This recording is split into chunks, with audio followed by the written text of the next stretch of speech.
What up, nerds? Sounds like a couple of you are interested in a series where I make a total fool of myself, bumbling along as an ultimate Ironman in a world where I can be attacked at almost any time. I've always been a disappointment, but hey, let's give it a shot. In episode 1, we covered rules, exceptions, and my plan for the account. Grab a quest cape only on PvP worlds at the lowest combat possible. Like a college freshman's sexuality, this series is going to be highly experimental, so don't be surprised if you see some changes on my way from an Iron Boy to an Ultimate Iron Man. At the end of last episode, the Clan Wars portal crushed my soul. I won't be able to use it to restore stats or run energy, but I'm sure not here for an easy ride. Fortunately, the Castle Wars portal works as well as ever, and I was able to teleport across the map towards Artie. I've got one major goal for this video: prepare for Wintertodt. Exciting, I know, everyone wants to watch another Ironman grind fire making, but I've got a good reason. I've mentioned that construction is by far my most important skill if I'm going to get wiped, and the Toad is the place to go. Before I get there, I'll need 50 fire making, a player-owned house, and druidic ritual, but more importantly than any of those, I've got to get an escape. If a player hops on me at 10 health, no matter how much food I've got on me, I'm dead if I don't have a teleport out. With level 1 magic and no easy source of law runes, that's going to be a little tough. The Chronicle works, but every teleport costs 150 gold, and the Chronicle itself is always lost on death. The answer is pretty clear: the Artie Cloak 1. Just by completing the Ardoin Easy Diary, I can get a free cape with unlimited teleports to the Ardoin Monastery. This item is insane, but I'll talk about it a bit more once I'm closer to finishing the diary. For now, I've got some requirements to work on. What you've been seeing in the background are my efforts to rush through some of the boring stuff, working on some early quests, completing some diary tasks, and leveling my woodcutting and fire making. Just like a college sophomore, I am broke as balls and have no means of transportation. I'm picking up all the bird's nests I get along the way to sell to the general store, which is honestly where I pitch pretty much everything that I can't use at the moment. Once I snagged 30 fire making, I took on Sea Slug. Most of these quests are incredibly straightforward, even as an Ultimate Ironman, and I'd rather skip ahead to the good stuff. Sea Slug put me at 24 fishing without ever touching a pole. Then I headed north to continue my Wintertodt prep. I snagged the Clue Hunter gear near the fishing guild, then started Dwarf Cannon and repaired the fence until I ran out of health. Then again, and I definitely should have brought some food with me. Up near Barbarian Assault, I've got the chance to pick up a few planks. Since Wintertodt XP is based on your current levels, I want to get a good solid start to construction before I go. After a home teleport, finishing up Rune Mysteries, and buying some more Chronicle teleports, I can go to Varrock to buy a player-owned house. Even though there are plenty of other real estate agents, there are incredibly few sources of saws in the overworld, and I had to come here to grab one. I did the Varrock Museum quiz while I waited on my teleport cooldown, which got me a solid level 9 in Hunter and Slayer, and put us past the big 150 total level. On my way back to Remington, I start Knight's Sword since it skips all the terrible early smithing levels, then I get started on construction. Naturally, just like a college junior, I don't know shit about homeownership, and I forgot nails. Back in Varrock, I buy out steel nails, teleport to Lumbridge, and then run home again.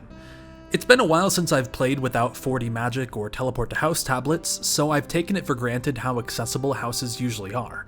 Running back and forth to my POH with level 1 agility, no graceful, and no convenient teleports really sucks.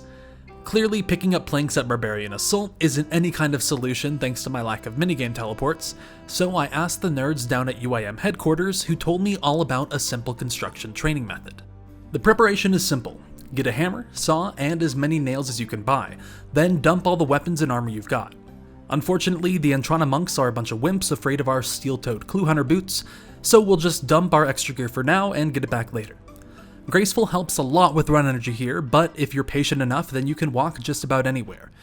Hey, that's a pretty good UIM motto. On Entrana, there's a spawn of 2 planks. There are only 3 PvP members worlds, so I get to pick up 6 planks at a time, and then wait. My initial bright idea was to train woodcutting and fire making while I waited for the spawns, but I dumped my steel axe since I can't bring it here anyway. I decided to ease into it, collecting planks leisurely while I played on my main. I spent an insane amount of time AFK here, but since it's Entrana, I didn't really expect to see many PKers out. I expect at this point that my first bounty isn't going to go to some stacked low-level pure rushing me down, but just some random dude with Fire Strike runes in his inventory and really good timing. This training method is slow but steady, and I'm really excited to put my GP to use. If I die, chances are I'm going to lose it all, so turning it into permanent experience now should be way worth it.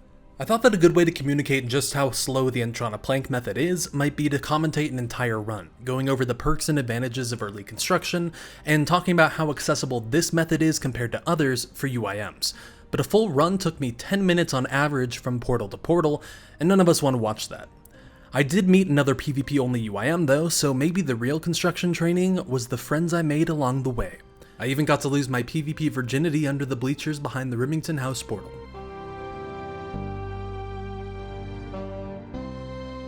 If you're looking for action, don't worry though, cause that's not the only time I got in a fight during this grind. Oh boy! Ah, that was close. I was so scared after that moment that I stopped playing for a little bit. Waterbolt can hit up to 10, so I got pretty lucky that he didn't one-shot me.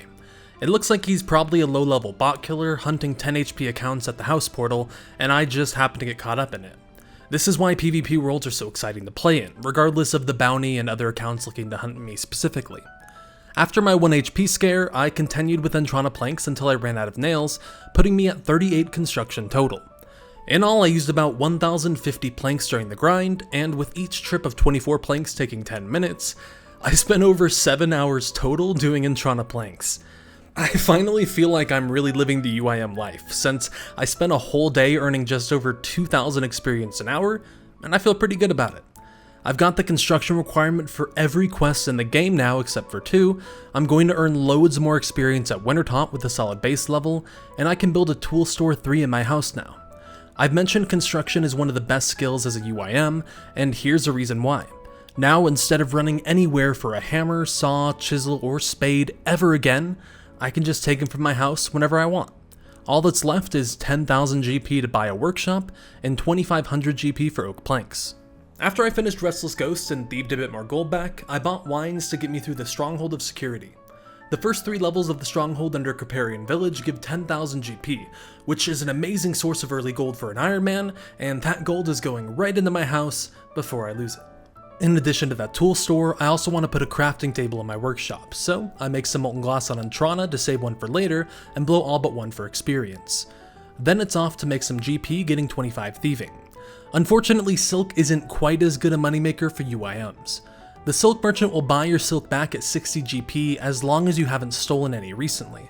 If you thieve silk, bank it, and then bring it back later, you can make some solid early cash, but the U in my name means I've got to sell it to the gen store. Now it's time to finish out the diary. Along the way, I'm cutting logs and making headless arrows with the feathers I bought, since a few fletching levels before going to Wintertodt will be awesome. Up in Keemstar Stronghold, there's a shop where I can get everything I need for Plague City.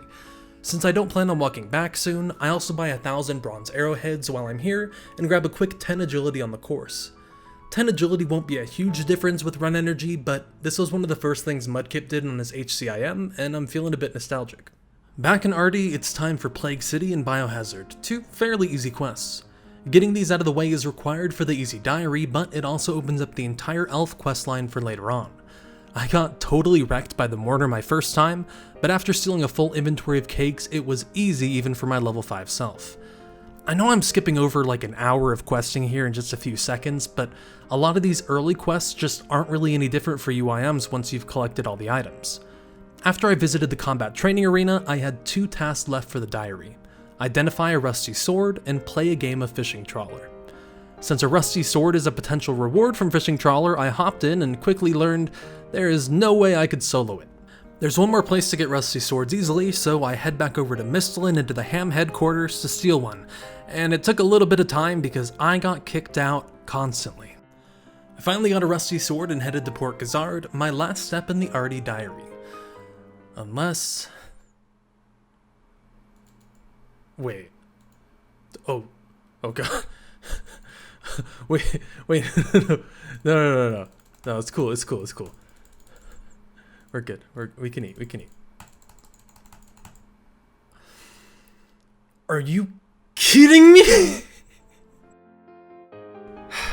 There it is, boys. My first PvP death.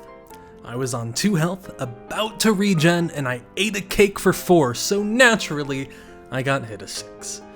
The guy who hit me was dressed like a total champion in his firemaking cape, so I looked him up. He's got 18 million firemaking experience. All of this hype over the PvP UIM, and my first death is to a Wintertodt prod with the bone crossbow. Now the stressful part is getting back. I forgot that the boat to Artie costs gold, and right now is the perfect time to learn a valuable lesson. It's really hard to make money in Remington without any items to start with, since there's nobody to pickpocket. I ran up to Falador, stole some gold, and then went to check the damages. As I walked through the Valley of the Tower of Life, I prepared for the worst. But before I got there, I made one huge realization. What kind of account gets 1000 Wintertodt KC at 17 combat? A motherfucking Ironman. Everything was still there. My gold, my arrows, and most importantly my rusty sword. Soul Spectral couldn't loot the kill, and neither could anybody else since no one was around. I recovered everything except the Chronicle, got the rusty sword identified, and completed the last task in the Artie Easy Diary. I ran back to Ardoyne, talked to 2 pints, and claimed my reward. This changes everything. With unlimited teleports to the monastery, I can restore my prayer whenever I want, head up to Artie to steal food or sell to the general store, head down to Yanil for the Nightmare Zone coffer, and it opens up a ton of awesome boat routes like to Remington and Brimhaven. Once I unlock fairy rings, that'll be huge in combination as well, but for now I'm just happy that I can get to this side of the map finally. Diary rewards are super nice for Ultimate Ironman as well thanks to Purdue. If I lose my cloak in the wilderness or have to drop it, I can buy it back at the spawn for 200 gold and teleport right away. Now might be the time you ask, well, what about the bounty? Didn't Soul Spectral just earn it? People in the clan chat and Discord will probably realize this already, but the videos are a bit behind the account's progress. I wanted to make sure that I could accomplish some goals before I committed to making a full series, so I've been playing on the account for a few days, and this happened before I uploaded the first episode and announced the bounty. I tried to reach out to my killer to offer him a tip or some type of reward, but he never added me back and I still haven't been able to reach him. Speaking of the bounty, I realize that the initial bounty amount seems a little low, and I agree. Any bounty over $1 mil seems solid to me, but after I die it can take a long time to build back to that, so I had an idea for a multiplier. If I multiply the bounty by 10% of my quest points, then the bounty will increase faster after each death the further and further I get towards my goal of a quest cape. If I had 200 quest points, it'd only take 50,000 experience to break 1 million gold for the bounty. This is up for review and I'm on the lookout for any better bounty formulas, but over time I'm sure we'll figure out the right one. Since my current bounty and quest points won't be very easy for you to keep track of, I took a page out of Sea Engineer's book and I updated my clan chat. Whenever I pass a milestone like 500k or 1 mil, I'll update it so you know approximately what the bounty will be. There wasn't a bounty this episode because it all happened before I uploaded episode 1, but in the future I'll give away all my bounties on video so y'all can be sure I'm honest.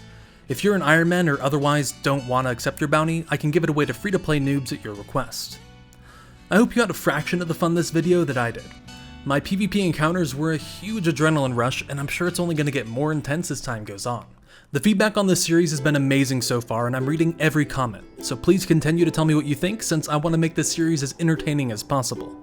If you do enjoy, don't bother subscribing. You won't be able to get rid of my videos from your suggested box for weeks until suddenly months down the line I disappear without a trace and YouTube never mentions me again. Peace.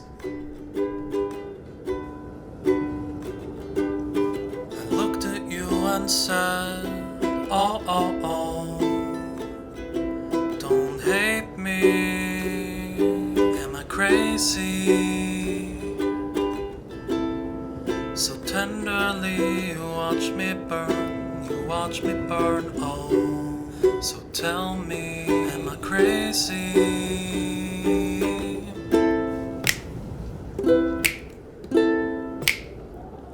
'Cause I do, 'cause I do.